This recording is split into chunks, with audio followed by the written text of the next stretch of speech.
많은 사람이 우리를 위하여 감사하게 하려 함이라. 아멘. 하나님, 이 시간 당신의 말씀을 전하고자 합니다. 우리의 참된 위로가 되어주시는 하나님 앞에 또한 저희가 금요 기도에 나아가며 또한 말씀을 듣고자 합니다. 당신이 위로하시는 귀한 시간 될 수 있도록 인도하여 주시옵소서. 예수님의 이름으로 기도드립니다. 아멘.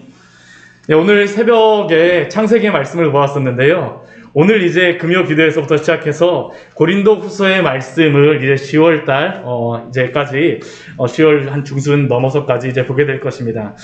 우리 고린도 후서를 보게 되는데, 우리가 상반기에는 고린도 전서의 말씀을 살펴보았습니다.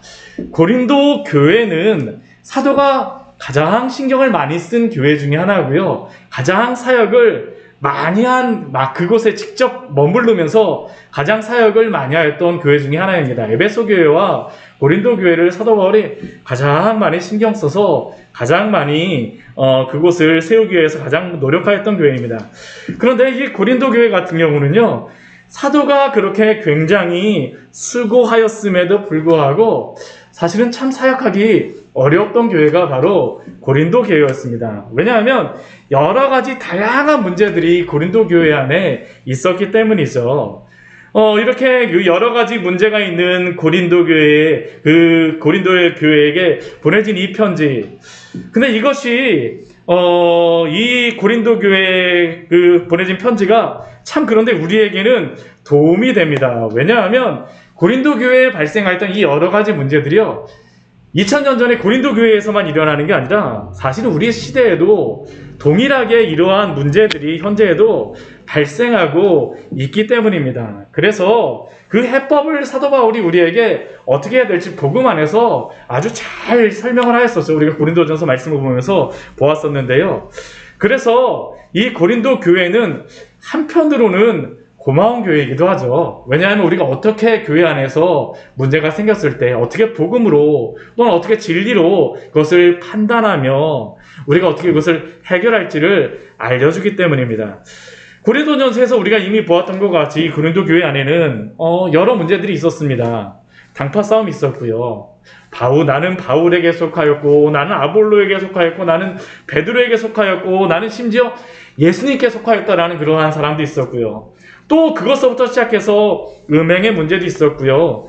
우상의 문제도 있었고, 머리 이렇게 하는 문제도 있었고, 은사의 문제까지 사실은 여러 가지 문제들이 고린도 교회 안에 많이 있었죠. 그리고 그 가운데에서 사도는 줄기차게 복음의 진리로서 교회를 세우고자 하는 것이 바로 고린도 교회 안에서 사도가 애썼던 것입니다.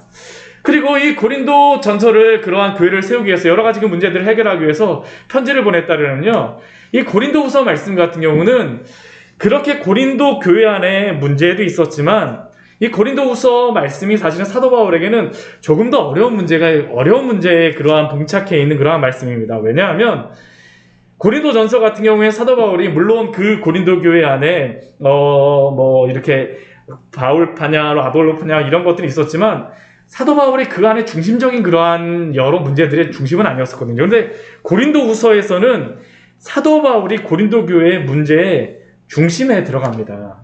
왜냐하면 고린도 교회 안에 들어온 거짓 선생들이 있었습니다. 거짓 사도들이 있었어요. 그래서 그들을 추종하였던 그러한 성도들도 있고, 또 그러한 문제들 사이에서 사도 바울 사이에 이러한 문제가 있었기 때문에 사실은 고린도 후서가 사도 바울이 제가 편지를 쓸 때에는 아마 더 어렵지 않았을까라는 생각을 해보게 됩니다. 그래서 고린도 후서에서는요, 자신의 사도성을 변호하면서 잘못된 또한 그들이 잘못 가지고 있는 복음에 대한 그러한 지식들을 고쳐주는 것이 또한 고린도 후서의 말씀입니다. 오늘 시작서부터요, 이제 인사말을 저희가 이제 1절, 2절 말씀을 보는데, 이 인사말서부터 보게 되면 사도가 이 고린도 교회 안에 있는 문제인가를 딱 우리에게 설명하고 있습니다. 사도 우리 그 1절과 2절 말씀은 보통 그 서신서 같은 경우에는요, 이 편지로 다 쓰여진 그러한 글이다 보니까 누가 편지를 보냈는지, 또 이 편지를 누가 받는지, 또 인사말로써 서신서가 보통 시작이 되어집니다. 1절과 2절 말씀에 바로 그것이 기록되어 있습니다. 이 편지를 보낸 사람이 누구입니까? 1절 말씀을 보게 되면 바울과 형제 디모데고, 또한 이 편지를 받고 있는 사람은 누구입니까? 하나님의 교회와 또한 아가에 있는 모든 성도들입니다. 모든 성도들이에요. 그리고 2절 말씀에서는 인사말로써 이렇게 말씀합니다. 그런데 사도가 자신을 소개할 때 그냥 이것을 소개하는 게 아니고요. 바울과 형제 디모데는 하고선 보내는 게 아니라 그 앞에 보게 되면 수식하는 그러한 문장이 있습니다. 이 수식하는 문장이 무엇입니까? 하나님의 뜻으로 말미암아 그리스도 예수의 사도된 바울은이라고 하면서 수식하고 있죠. 사도가 어떠한 사람인가, 바울이 어떠한 사도인가를 우리에게 설명하고 있는 겁니다. 즉 사도 바울은 자신이 사도로서 스스로가 천구에서 된 사람이 아닙니다. 오늘 1절 말씀을 보게 되면 사도는 어떻게 사도가 되었습니까? 하나님의 뜻으로 말미암아 됐습니다. 하나님이 사도로 세우셨어요. 자신이 하고 싶어서 된 것이 아니라 하나님의 뜻으로 세움을 받았다라고 그가 강조하고 있죠.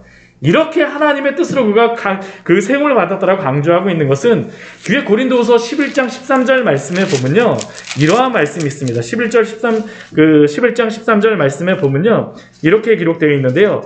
그런 사람들은 거짓 사도요 속이는 일꾼이니 자기를 그리스도의 사도로 가장하는 자들이니라. 거짓 사도가 지금 고린도 교회 안에 있었죠. 거기에 반해서 사도는 어떻다는 겁니까?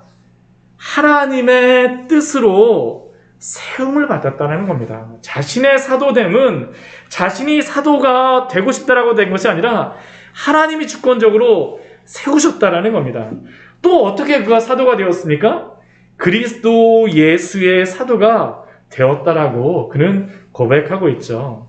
다른 사람들은 사도 바울을 이야기할 때 예수님에게 직접 세움을 받은 사도가 아니라고 말을 하면서 사도를 이야기하였었죠. 왜냐하면 예수님이 성육신 하셔서 이 땅에 계실 때 세운 사도는 12명의 사도밖에 없습니다. 12명의 제자밖에 없어요.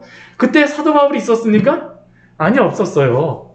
그러니까 그리스도 예수의 사도가 아니다라고 말할 수 있는데 사도는 그리스도 예수의 사도 되었다라고 말하고 있죠. 그리고 이것은 사도행전 말씀에 몇 번씩이나 강조하였던 것처럼 다메섹 도상에서 그가 그리스도인들을 핍박하러 가던 중에 예수님께서 어떻게 하세요?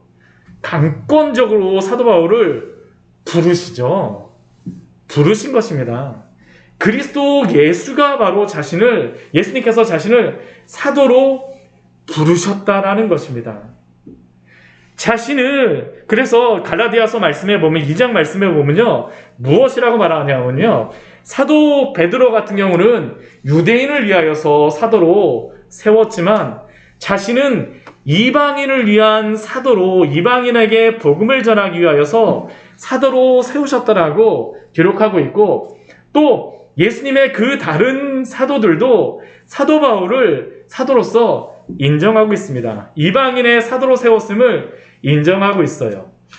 그렇다라고 하면 왜 사도 바울은 시작서부터 이렇게 하나님의 뜻으로 말미암아 그리스도 예수의 사도된 바울이라고 강조를 합니까? 뒤에 보게 되면요, 디모데 같은 경우는 뭐라고 이야기합니까? 형제 디모데라고 이야기하죠. 형제 디모데라고 이야기합니다. 이게 차이가 있는 게 뭐냐면 고린도 전서 말씀에서는 이게 약간 미묘하게 차이가 있습니다. 여기도 이렇게 되어 있네. 고린도 전서 말씀에서도 동일하죠. 하나님의 뜻을 따라 그리스도 예수의 사도로 부르심을 받은 바울과 형제 소스데네는 하면서 지금 이 강조하고 있는 것이 무엇이냐면 자신이 사도가 되어졌다라는 것을 강조하고 있죠. 디모데나 소스데네하고는 다르다라는 것입니다. 자신은 하나님의 뜻으로 말미암아 그리스도 예수의 사도로 세움을 받았다라는 것이죠. 왜 그가 이렇게 강조합니까? 그것은 다른 것이 아닙니다. 그것은 자신이 사도성을 인정받지 못하게 되면 어떤 문제가 발생하냐 하면요, 그가 전하였던 모든 복음들이 어떻게 될까요? 다 무너지기 때문이죠. 다 무너지기 때문입니다. 한번 생각을 해보십시오. 어떤 사람이 와갖고 우리에게 막 굉장한 약속을 하고 굉장한 것들을 막 다 말을 했습니다. 근데 나중에 알고 보니까요, 그 사람이 사기꾼이에요. 그러면 그가 했던 이야기들도 다 무엇으로 다 되는 겁니까? 사기죠. 믿을 수가 없는 겁니다. 지금 사도 바울이 이렇게 자신이 하나님의 뜻으로 말미암아 그리스도 예수의 사도라고 이렇게 강조하고 있는 이유는 하나님께서 자신에게 맡겨주셨던 그 복음, 예수 그리스도를 통하여서 세우신 그 복음의 진리가 무너지지 않도록 하기 위하였습니다. 그는 자신을 변호하고 사도로 대접을 받기 위해서가 아니라 복음의 진리를 변호하고 지키기 위하여서 이렇게 애를 쓰고 있는 것입니다. 이러한 말씀을 보게 되면요, 우리가 하나님의 복음에 대하여서, 그리스도의 복음에 대하여서 어떠한 마음으로 살아가고 있는가라는 것을 우리가 생각해 보아야 합니다. 사도 바울은 그리스도의 복음이 이 땅에 밟히는 것에 대해서 너무나도 안타까워했어요. 이것은 역사를 통하여서도 모든 그리스도의 그러한 복음으로 인하여서 변화된 성도들이 갖는 마음이죠.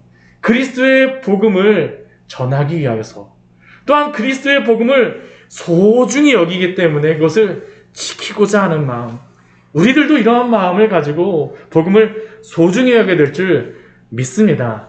그렇다면 이렇게 사도가 이렇게 편지를 받고 있는 사람들은 누구입니까?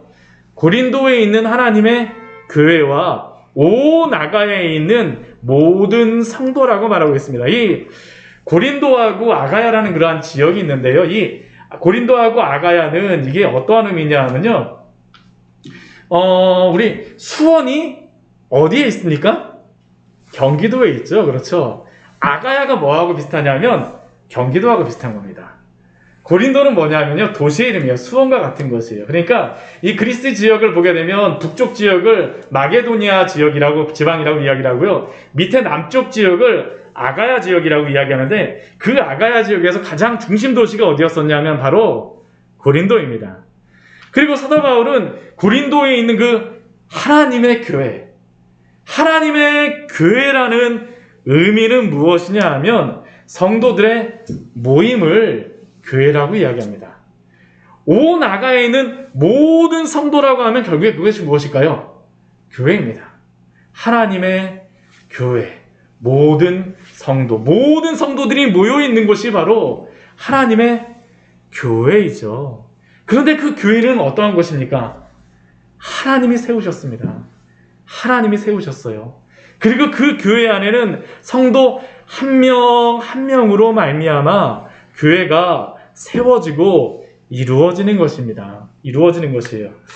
그런데 여기에 성도라고 하는 이 단어가 영어로 다 보게 되면 뭐냐면요, 세인트라고 나옵니다. 세인트. 우리가 이 세인트라고 할 때 이걸 어디서 쓰냐 하면, 우리가 성자 누구누구 이렇게 뭐 천주교에서 이야기할 때 성자 누구누구 할 때 쓰는 그 단어가 바로 동일한 것입니다. 그런데 이 천주교에서 쓰는 이 세인트라는 단어를 누구에게 붙여주고 있는 겁니까? 고린도 교회 안에 있는 성도들에게, 아가야에 있는 모든 교회 안에 속해 있는 그러한 사람들에게 무엇이라고 이름을 붙여주고 있습니까? 성도라는 이름을 붙여주고 있죠. 성도라는 이름을 붙여주고 있습니다. 그렇다라고 하면 이 성도라는 의미가 무엇이겠습니까? 다른 게 아닙니다. 성령의 역사를 통하여서 예수 그리스도를 믿음으로 말미암아 변화된 사람, 그 사람이 누구일까요? 성도입니다. 성도예요. 그것을 2절 말씀에서 설명하고 있어요. 그 사도 바울이 지금 이렇게 인사합니다. 하나님 우리 아버지와 주 예수 그리스도로부터 은혜와 평강이 있기를 원하노라. 은혜와 평강이 있기를 원하노라. 하나님, 성도가 누구입니까? 바로 하나님 아버지와 주 예수 그리스도로부터 은혜와 평강을 받아 누리는 사람이 바로 성도입니다. 성도예요. 성도예요. 그런데 이 은혜라는 뜻이 무엇입니까? 은혜는 다른 게 아니죠. 받을 수 없는 것을 받은 것. 그게 바로 은혜입니다. 은혜라는 것은 우리가 받을 수 없는 것을 받은 것이에요. 즉 죄로 인하여서 죽을 수밖에 없는 죄인이 예수 그리스도를 믿음으로 말미암아 구원을 받은 것입니다. 그게 바로 은혜죠. 그리고 그 구원을 받은 사람이 누굽니까? 바로 성도입니다. 이러한 성도의 삶은 어떠한 삶일까요? 그것은 평강의 삶입니다. 평강의 삶. 평강의 삶. 여기 평강이라는 단어가 이게 헬라어로는 이게 평온한 상태를 의미합니다. 평안. 네. 평온함이라는 그런 의미입니다. 그리고 이게 히브리어로는 우리가 잘 아는 단어예요. 샬롬 이렇게 이야기하는 그 단어입니다. 샬롬. 그런데 이 샬롬이라는 의미는 헬라어로는 에이레네라는 그러한 단어인데 이게 동일합니다. 평안, 온전함이라는 그런 의미인데 이 샬롬이라는 본래적인 의미를 따져보게 되면 이게 어떤 의미가 있냐면 사물이 목적에 맞게 존재하는 상태입니다. 원래 목적에 맞게 존재하는 상태. 즉 하나님 우리 아버지와 주 예수 그리스도로부터 은혜를 입어 구원받은 사람이라는 의미는 다른 것이 아닙니다. 예전 아담과 하와가 범죄함으로 말미암아 하나님과의 샬롬이 깨지게 되었습니다. 그런데 그래서 하나님이 창조하신 그 목적으로부터 벗어나게 되어졌죠. 벗어나게 되어졌습니다. 그런데 구원을 받게 되면 어떻게 할까요? 원래 하나님께서 창조하셨던 그 본래의 목적, 하나님이 창조하셨던 그 본래의 목적에 맞는 그러한 상태로 변화되어지게 되는 것이죠. 그게 바로 평안함입니다. 목적에서 벗어났던 그 사람이 평온함으로 돌아온 사람이 바로 평강을 누리는 사람이죠. 이들이 바로 성도입니다. 성도예요. 우리가 바로 성도가 아닙니까? 이렇게 은혜와 평강을 누리는 성도, 하나님을 우리 아버지라고 부를 수 있고 또한 예수 그리스도를 우리의 주님으로 부를 수 있는 사람이 바로 성도이죠. 예수 그리스도가 바로 우리의 예수 그리스도의 은혜로 인해서 구원을 받고 평강을 누리게 된 그 사람은 어떻게 될까요? 주 예수 그리스도를 또 주님으로 섬기게 되어집니다. 이게 주라는 게 굉장히 중요하죠. 예수 그리스도 우리의 구원자일 뿐만 아니라 그리스도는 우리를 구원하셨기 때문에 어떻습니까? 우리의 주인이 되어주시는 것이죠. 예수님의 그 은혜 안에서 살아가는 것입니다. 사도 바울이 그것을 우리에게 인사합니다. 하나님 우리 아버지와 주 예수 그리스도로부터 하나님을 아버지로 부르게 만들어주시고 예수 그리스도가 우리의 주인이 되어주시는 그 은혜와 평강을 누리는 삶을 누리시길 축원합니다. 우리에게도 지금 주시는 말씀 아닙니까? 우리에게도 주시는 그러한 말씀이죠. 그리고 사도는 3절 이후에서는요, 오늘 말씀에서 사도가 이야기하고자 하는 것은 한 가지입니다. 우리에게 위로에 대하여서 말씀하고 있어요. 위로에 대하여서. 우리 3절 말씀을 보면 이렇게 시작을 하죠. 찬송하리로다. 그는 우리 주 예수 그리스도의 하나님이시요 자기의 아버지시요 모든 위로의 하나님이시며. 먼저 그가 찬송을 하고 있습니다. 누구를 찬송하고 있습니까? 하나님을 찬양하는 겁니다. 하나님을 찬양하죠. 하나님을 찬양해요. 그런데 그 하나님은 어떠한 하나님이십니까? 우리 주 예수 그리스도의 하나님입니다. 우리가 보통 복음에 대하여서 생각을 할 때 우리가 복음 딱 하게 되면 어떤 분을 먼저 떠올리게 됩니까? 예수 그리스도에 대해서 많이 생각을 하죠. 그렇죠? 예수님을 믿어서 구원을 받는 것, 그게 복음이라고 생각합니다. 근데 복음의 시작은 누구로부터 시작될까요? 하나님으로부터 시작합니다. 오늘 3절 말씀에서 그걸 말씀하는 겁니다. 우리 주 예수 그리스도의 하나님. 예수 그리스도가 하나님의 그 계획으로부터 오셨다라는 겁니다. 하나님께서 바로 우리에게 그 구원을 예수 그리스도를 통하여서 허락하여 주셨어요. 그러면 그 하나님은 어떠한 하나님이십니까? 자비의 아버지시죠. 자비라는 의미가 무엇입니까? 죄를 짓고 하나님의 말씀을 어겼지만 품어주시는 분이시죠. 품어주시는 분. 우리가 자녀에게 그렇지 않습니까? 자녀가 뭐 하나 잘못했다 그래갖고 뭐 아끼는 그러한 뭐 종이 그 유리컵 하나 깼다 그래갖고 그때는 이렇게 하면 안 되지 혼내지만 그렇다 그래갖고 너랑 나랑 인연을 끊자 이렇게 우리가 하는 적이 있습니까? 없죠. 그렇죠. 하나님이 그러시다라는 겁니다. 자비의 아버지.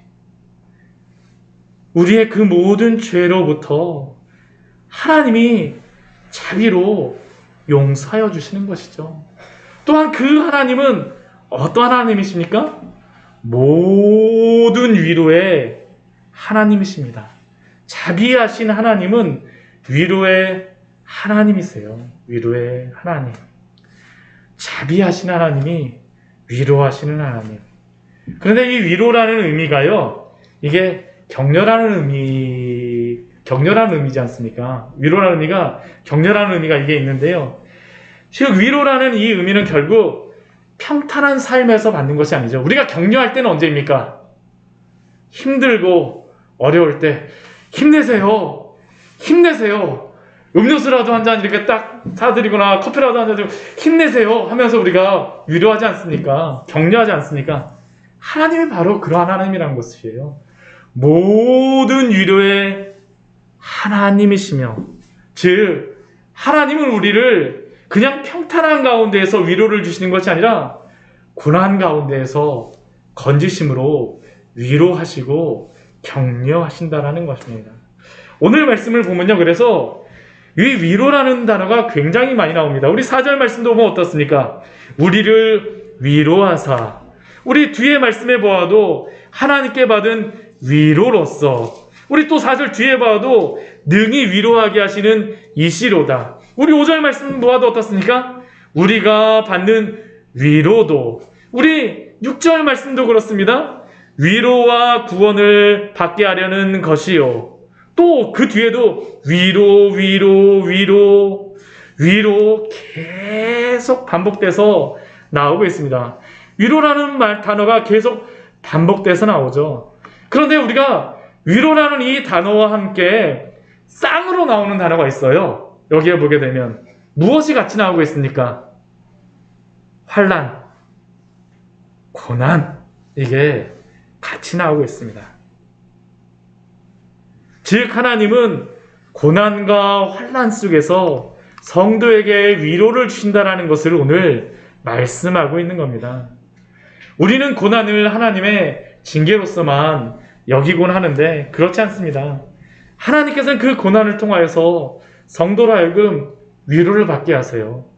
그리고 그 위로를 통하여서 참된 믿음을 갖게 하시죠. 고난과 함께 위로를 주심으로 말미암아 우리에게 믿음을 더하여 주시는 것입니다. 4절 말씀에서 그렇지 않습니까? 우리의 모든 환난 중에서 우리를 위로하사. 그런데 사도 바울은요, 우리는 사도 같으면 고난을 별로 안 받는 사람이겠지 뭐 그렇게 생각하지만 그렇지 않습니다. 우리 4절 말씀이 어떻습니까? 우리의 모든 환난 중에서요. 그럼 사도도 어떻다라는 겁니까? 환난 속에 있다라는 것이죠. 우리가 고린도후서 우리 11장 말씀해 보게 되면요, 사도가 받았던 그러한 환난이 무엇인지를 우리에게 보여줍니다. 고린도후서는 사도가 고난 가운데에서 위로를 받는, 그러한 하나님 안에서 위로를 받는 삶은 그 자신이 살아내고 있음을 가지고 또 성도들을 위로하는 말씀입니다. 우리 고린도후서 우리 11장 24절 25절 우리 말씀 보게 되면 우리 같이 한번 보도록 할까요? 우리 24절, 우리 25절, 우리 23절에도 나왔죠. 우리 23절에서부터 한번 볼까요? 그들이 그리스도의 일꾼이냐 정신없는 말을 할거니와 나는 더욱 그러하도다. 내가 수고를 넘치도록 하고 옥에 갇히기도 하고 더 많이 하고 매도 수없이 맞고 여러 번 죽을 뻔하였으나 유대인들에게 40에서 하나 감한 매를 5번 맞았으며 3번 태장으로 맞고 1번 돌로 맞고 3번 파선하고 일주야를 깊은 바다에서 지냈으며 그 뒤에 26절 말씀도 그렇습니다.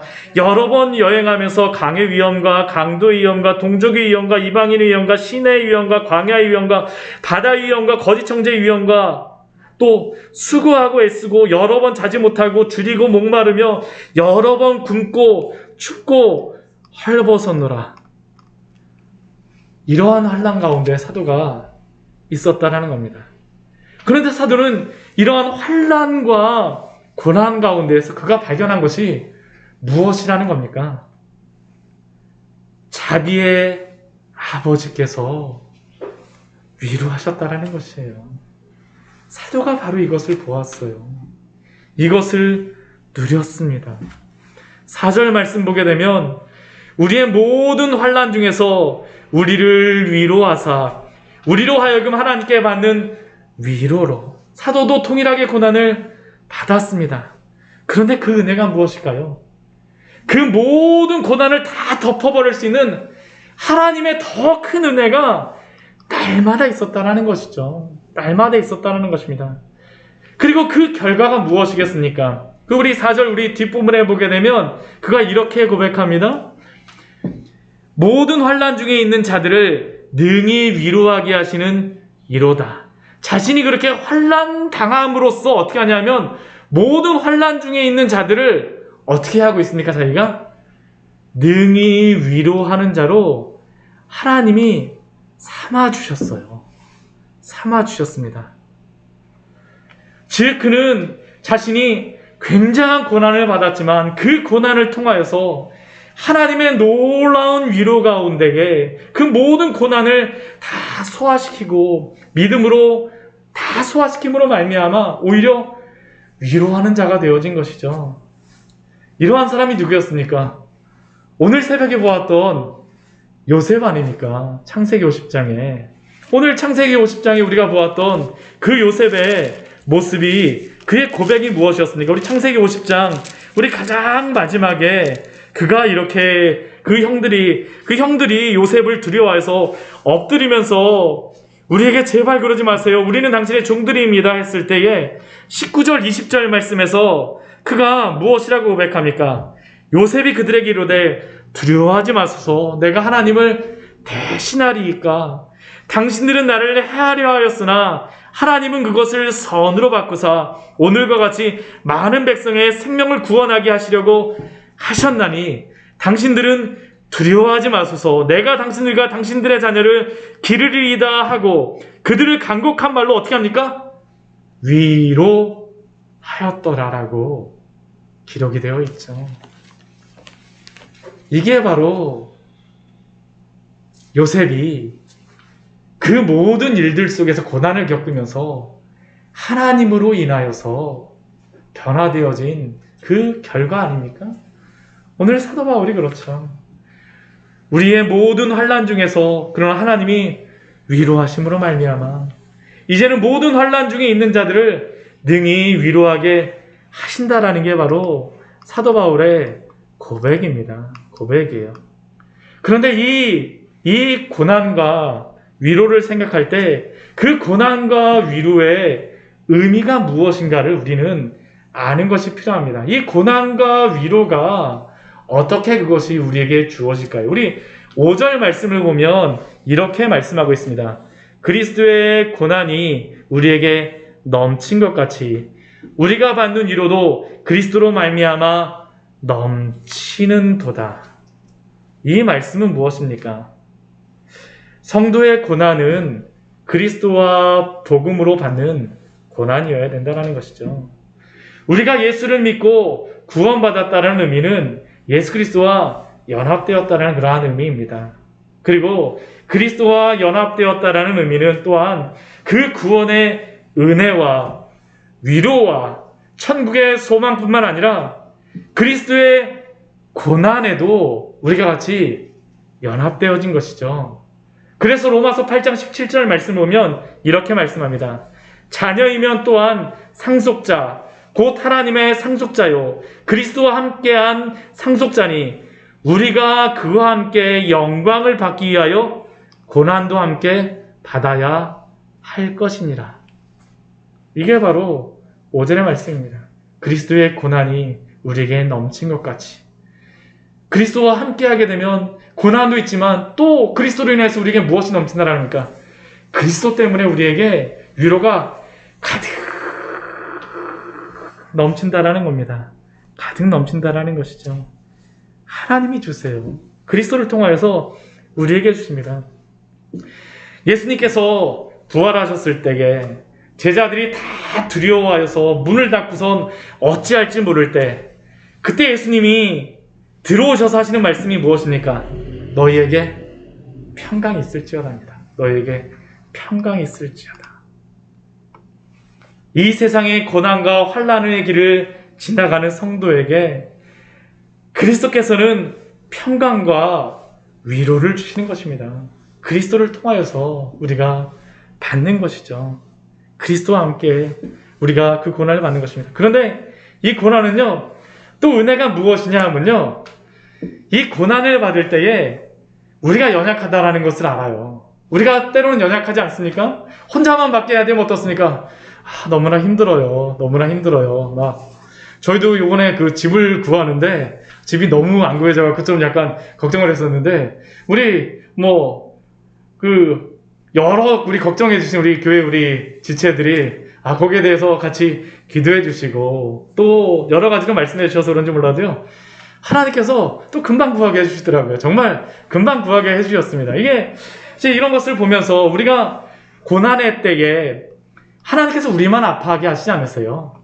교회를 통하여서 우리가 그리스도 안에서 거하게 되었다는 것은요, 그리스도 안에 있는 온 교회가 함께 그 고난을 함께 아파하고, 그 아픔에 대해서, 고난에 대해서는 같이 아파하고 이겨낼 수 있게 하신다라는 것이죠. 이겨낼 수 있게 하신다라는 겁니다. 그게 바로 6절의 말씀입니다. 우리가 환난을 당하는 것도 너희가 위로와 구원을 받게 하려는 것이요, 우리가 위로를 받는 것도 너희가 위로를 받게 하려는 것이니. 사도 바울이 환난을 당하는데 위로를 받고요, 사도 바울이 위로를 받는데 또 그 고린도 교회가 위로를 받는다라고 합니다. 어떻게 이러한 일들이 있습니까? 그리스도 안에서 한 교회 되었기 때문입니다. 한 지체 되었기 때문이죠. 우리가 고린도전서 12장 말씀에서 몸은 하나요, 많은 지체가 있고 몸의 지체가 많은 것 같이 한 몸이라고 말씀하고 있는데, 바로 이것이죠. 고난 가운데에서 한 교회 안에서 함께 견디게 하시는 것입니다. 그래서 우리 6절 우리 뒤에 말씀에 뭐라고 말씀합니까? 우리가 받는 것 같은 고난을 너희도 견디게 하느니라. 한 교회됨으로 말미암아 그리스도 안에서, 우리가 물론 그리스도 안에서 견디게 하시죠. 또한 한 교회로서 견디게 하시는 것입니다. 그래서 사도 바울은 7절 말씀에서 뭐라고 합니까? 너희를 위한 우리의 소망이 견고함은. 이 소망을 누구에게 두고 있기 때문입니까? 그리스도 안에 두고 있기 때문입니다. 사람에게 두면 이리저리 확 넘어져요. 근데 그리스도께서 지키시고 교회를 통해서 세우시기 때문에 사도는 우리의 소망이 견고하다라고 고백하고 있는 것입니다. 견고하다라고 고백하고 있는 것이에요. 근데 우리 8절과 9절 말씀을 보게 되면요, 사도 바울이 이렇게 고백을 해요. 뭐라고 고백을 하냐 하면, 자신이 너무나도 심한 고난을 받았다라고 이야기합니다. 이게 어떠한 고난인지, 이게 사도 바울이 이렇게 고백합니다. 형제들아, 우리가 아시아에서 당한 환난을 너희가 모르기를 원하지 아니하노니, 힘에 겹도록 심한 고난을 당해서 어떻게 했습니까? 살수망도 끊어졌어요. 살인도 없습니다. 살인도 없어요. 또 지금 9절 말씀에 보면 뭐라고 말하고 있습니까? 우리는 우리 자신이 사형 선고를 받은 줄 알았다라고 합니다. 너무나도 힘들어요. 우리 이 말씀을 통하여서 아무리 믿음이 좋은 그러한 성도라 할지라도 이렇게 영적인 침륜, 깊은 수렁에 빠질 수 있음을 우리는 알 수 있습니다. 알 수 있어요. 철로 역정에도 보면요, 이러한 깊은 수렁과 절망에 대한 그러한 절망의 거리를 만나고 굉장히 어려운 그러한 것들이 나오죠. 이러한 영적인 깊은 수렁은 사도 바울도 겪었던 일입니다. 심지어 예수님도 십자가에 달리시기 전날 밤 겟세마네에서 기도하실 때에 하나님께 간구하시죠. 아버지여, 만일 할만하시거든 이 잔을 내게서 옮기시옵소서. 하나님 앞에 기도하는 것입니다. 하나님 앞에 기도해요. 아무리 믿음의 영웅이라 할지라도 이런 깊은 영적인 어둠에 빠지는 때가 있다라는 겁니다. 그런데 그 속에서 우리가 깨달아야 할 중요한 것이 무엇입니까? 중요한 것이 무엇일까요? 우리 9절 후반절 말씀을 보게 되면요, 사도 바울이 사형 선고를 받은 줄 알았으니 하고 나서 그 다음에 고백하고 있습니다. 이것 때문에 하나님께서 고난을 주셨다는 겁니다. 우리 같이 한번 읽어볼까요? 이는 우리로 자기를 의지하지 말고 오직 죽은 자를 다시 살리시는 하나님만 의지하게 하심이라. 즉 그 고난과 환난 속에서 나를 의지하는 것이 아니라 오직 죽은 자를 살리시는 그 하나님만을 의지하게 하기 위하여서 하나님이 고난을 주셨다는 겁니다. 하나님이 이것을 가르쳐 주기를 원하세요. 우리의 죄의 의미가 무엇입니까? 하나님의 그 구원을 무시하고 하나님의 그 인도함을 무시하고 나를 의지하는 것이 바로 우리의 죄의 모습 아닙니까? 나를 의지하는 것이죠. 그런데 구원받은 성도에게 반드시 있어야 하는 것은 지식적으로 하나님을 의지하는 것이 아니라 우리의 삶 속에서 오직 죽은 자를 다시 살리시는 하나님만 의지하게 되는 것입니다. 이것이 있어야 됩니다. 이것이요. 우리는 에베소서 2장 1절 말씀에서 이렇게 말씀하죠. 허물과 죄로 죽었던 우리를 살리셨도다. 허물과 죄로 죽었던 우리를 그리스도 안에서 다시 살리셨습니다. 그러면 살아난 성도의 다음 삶은 무엇이겠습니까? 오늘 9절 말씀이에요. 오직 죽은 자를 다시 살리신 하나님만 의지하며 살아가는 것입니다. 이것이 너무 중요합니다. 구원을 받았다라고 하면서 아직도 나를 의지하며 살아가고 있다라면 하나님이 그거 기뻐하지 않으시죠? 하나님이 고난을 주시는 이유도 하나님만을 의지하라고 우리에게 주시는 것입니다. 하나님만 의지하십시오. 그 하나님은 어떠한 분이십니까? 이 10절 말씀 너무나도 감사한 말씀이죠. 우리 10절 말씀 같이 한번 읽겠습니다. 그가 이같이 큰 사망에서 우리를 건지셨고 또 건지실 것이며 이후에도 건지시기를 그에게 바라노라. 이 말씀이 무엇입니까? 하나님의 구원과 은혜는 과거에 끝난 것이 아니라는 겁니다. 미래에만 약속된 것이 아니에요. 하나님은 지금도 우리를 건지시는 줄 믿습니다. 즉 하나님의 구원과 위로는 과거와 현재와 또한 미래를 모두 품고 있습니다.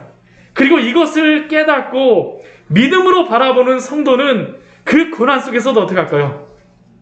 믿음으로 평안을 누리며 살아갑니다.